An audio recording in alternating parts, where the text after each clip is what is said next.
નમસ્કાર મિત્રો સ્વાગત છે તમારું અમારી યુટ્યુબ ચેનલમાં। મિત્રો આજે તારીખ થઈ ગઈ છે 18 માર્ચ 2025। ત્યારે આજના સમાચારમાં વાત કરીશું અમદાવાદમાં એક ઘટના બની છે કે જે તમે ટાંટિયા ધ્રુજાવી દે તેવી પણ ઘટના માની શકાય છે। જી હા દોસ્તો, તમે પણ કોઈ કંપનીમાં કામ કરતા હોય તો સાવધાન રહેજો, એલર્ટ રહેજો। ઘણી વખત એવી ઘટના બનતી હોય છે કે જે તમે કદાચ વિચારી પણ નહીં હોય। હવે મિત્રો વિસ્તારથી વાત કરીએ તો કેડિલા કંપનીમાં 4 કર્મચારીઓ વોશરૂમમાં બેભાન થયા હોવાની ઘટના સામે આવી છે અને વાત છે અમદાવાદની। જી હા દોસ્તો, અમદાવાદના ધોળકામાં આવેલી કેડિલા કંપનીમાં 3 થી વધુ મહિલા કર્મચારીઓ બેભાન થઈને ઢળી પડી હતી।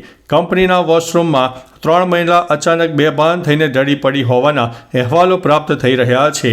આ સિવાય એક પુરુષ કર્મચારી પણ બેભાન થઈ ગયો હતો, જેમાં વર્ષાબેન રાજપૂત નામની મહિલાનું તો મૃત્યુ થયું છે, જ્યારે અન્ય 3 જેટલા કર્મચારીઓ સારવાર હેઠળ હોસ્પિટલમાં ખસેડવામાં આવ્યા છે।